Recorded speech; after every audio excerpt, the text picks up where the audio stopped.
हमारे चैनल में आप सभी का और एक बार स्वागत है।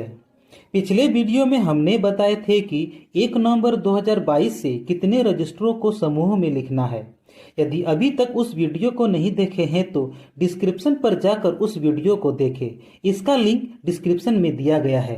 हम लोग जानते हैं कि समूहों का बैंक लेन देन नगद पुस्तक में लिखते थे, पर 1 नवंबर 2022 के बाद नगद रजिस्टर लिखना बंद हो गया है। तो बैंक लेन देन कैसे लिखें? तो चलिए वीडियो को शुरू करते हैं।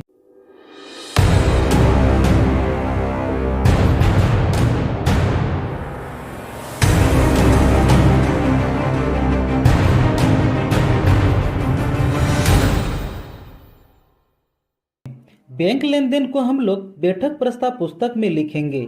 तो चलिए बैठक रजिस्टर पर चलते हैं।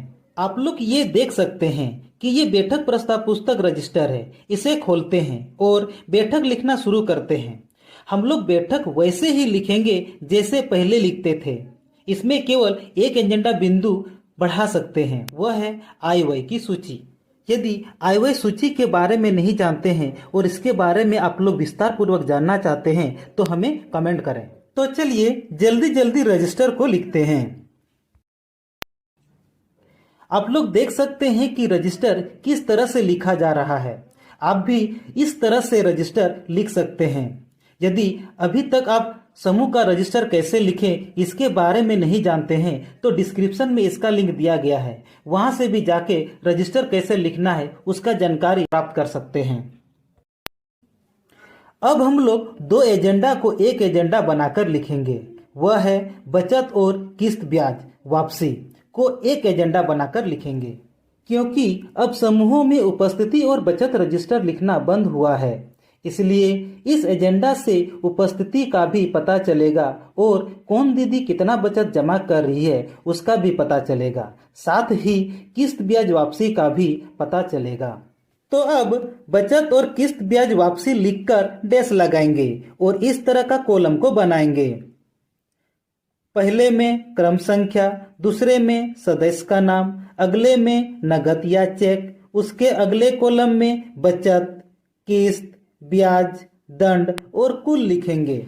माना कि गुलाब समूह में 10 दीदी है जो इस तरह से हैं। आप लोग देख सकते हैं सभी ने अपना अपना बचत नगद और चेक के द्वारा जमा कर रहे हैं, जिसमें एक दीदी चेक के द्वारा अपना बचत, किस्त और ब्याज जमा कर रही है। इसलिए बचत के कॉलम में सभी दीदियों का 10-10 रुपया करके लिखेंगे और जो सदस्य किस्त और ब्याज वापस कर रही है उसके कॉलम में भी लिखेंगे। और प्रकार के कॉलम में जो सदस्य नगद दे रही है उसके आगे नगद लिखेंगे और जो सदस्य चेक के द्वारा जमा कर रही है तो प्रकार में चेक संख्या को लिखेंगे। तो चलिए लिखते हैं। सभी कॉलम में राशि चढ़ाने के बाद सभी कॉलम के नीचे कुल करके लिखेंगे। इसके बाद हम लोग अगले एजेंडा बिंदु को लिखते हैं। वीडियो बड़ा हो सकता है, पर इस वीडियो के बाद आप लोगों को अगला वीडियो देखने का जरूरत नहीं पड़ेगा। इसलिए वीडियो को बिना स्किप किए हुए पूरा वीडियो को देखें। अब हम लोग प्राप्त भुगतान को लिखना सीखेंगे, क्योंकि नगद रजिस्टर का प्रयोग हम लोग प्राप्त भुगतान में करेंगे। तो चलिए कॉलम बनाते हैं। पहले में क्रमांक, दूसरे में प्राप्त का विवरण, तीसरे में नगद, चौथे में बैंक, पांचवें में क्रमांक, छठे में भुगतान का विवरण, सातवां में नगद और अंतिम में बैंक लिखेंगे। आप लोगों को बता दूं कि बैठक में जो राशि प्राप्त होगा उसको हम लोग प्राप्त के विवरण के तरफ लिखेंगे, जैसे प्रारंभ राशि, बचत, किस्त, ब्याज, दंड, बैंक ब्याज, बैंक से नगद निकासी आदि प्राप्त राशि हैं, इसलिए इसे इधर लिखेंगे। और बैठक में जिस राशि को भुगतान करेंगे उसे इधर लिखेंगे, जैसे नया ऋण मंजूरी, सफर खर्च, स्टेशनरी खर्च, भीओ बचत, भीओ किस्त, सीआईएफ ब्याज आदि भुगतान राशि को इधर लिखेंगे। तो चलिए प्राप्त भुगतान को सीखते हैं। हम लोगों को पता है कि प्रारंभ राशि क्या होता है। यदि प्रारंभ राशि के बारे में आप लोग नहीं जानते हैं तो डिस्क्रिप्शन पर जाकर आप लोग देख सकते हैं कि समूह का बैठक कैसे लिखें। इस पर प्रारंभ राशि और बैठक कैसा लिखना है इसका पूरा जानकारी दिया गया है। तो चलिए आगे बढ़ते हैं। तो समूह का प्रारंभ राशि नगद राशि को नगद के कॉलम में लिखेंगे और समूह बैंक पासबुक को देखकर बैठक डेट के राशि को बैंक के कॉलम में लिखेंगे।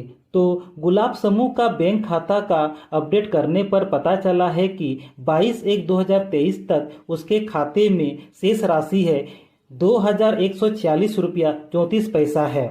तो प्राप्त के तरफ बैंक कॉलम में प्रारंभ राशि के कॉलम में 2146 रुपया 34 पैसा लिखेंगे। इसके बाद बचत नगद प्राप्त हुआ है तो नगद के कॉलम में लिखेंगे और चेक से प्राप्त हुआ है तो बैंक के कॉलम में लिखेंगे। ठीक उसी तरह किस्त और ब्याज नगद प्राप्त हुआ है तो उसे नगद के कॉलम में लिखेंगे और चेक से प्राप्त हुआ है तो उसे बैंक के कॉलम में लिखेंगे। अब बैंक से नगद राशि लाया गया है तो प्राप्त के तरफ नगद में लिखेंगे और उसके सीधे भुगतान के तरफ बैंक के कॉलम में उसी राशि को लिखेंगे क्योंकि बैंक से भुगतान किया जा रहा है। इसके बाद बैंक ब्याज बैंक खाते में ही प्राप्त हुआ है इसलिए बैंक के कॉलम में लिखेंगे। उसी तरह भुगतान के तरफ भी नया ऋण मंजूरी नगद और बैंक दोनों से हुआ है तो दोनों में लिखेंगे। इस राशि को हम लोग नया ऋण मंजूरी के कॉलम से देखकर प्राप्त भुगतान में लिखेंगे, ना कि अपने मर्जी से। ग्राम संगठन का बचत किस्त और ब्याज बैंक चेक से दिया गया है तो बैंक के कॉलम में लिखेंगे। यदि यही राशि नगद रहता तो नगद के कॉलम में लिखते। अब जो राशि जैसे भुगतान हुआ है उस राशि को उसी के कॉलम में लिखेंगे। जो नगद भुगतान हुआ है तो नगद के कॉलम में लिखेंगे और जो बैंक के द्वारा भुगतान हुआ है उसे बैंक के कॉलम में लिखेंगे।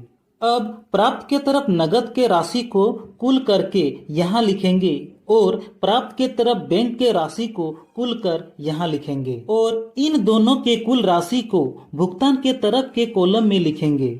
नगद राशि को नगद के कॉलम में लिखेंगे और बैंक राशि को बैंक के कॉलम में लिखेंगे। भुगतान के तरफ के राशि को कुल करेंगे इसलिए नगद भुगतान राशि को कुल कर यहाँ लिखेंगे। उसी तरह बैंक से भुगतान राशि को कुल कर यहाँ पर लिखेंगे।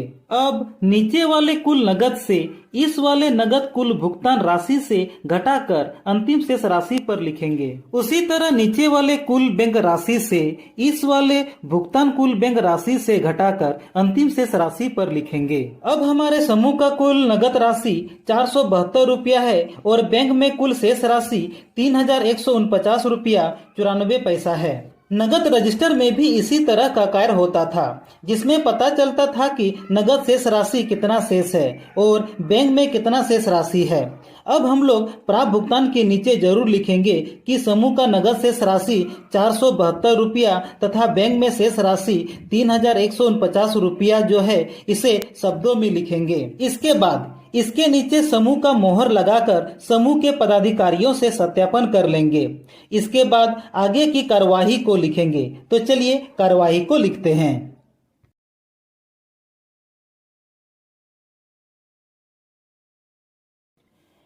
आशा करते हैं कि इस वीडियो से आप लोग जानकारी प्राप्त किए होंगे। तो ऐसे ही जानकारी पाने के लिए हमारे चैनल को सब्सक्राइब करें। यदि वीडियो पसंद आए तो लाइक करें और अपने दोस्तों को भी शेयर करें। तब तक अगले वीडियो पर मिलते हैं। जय हिंद।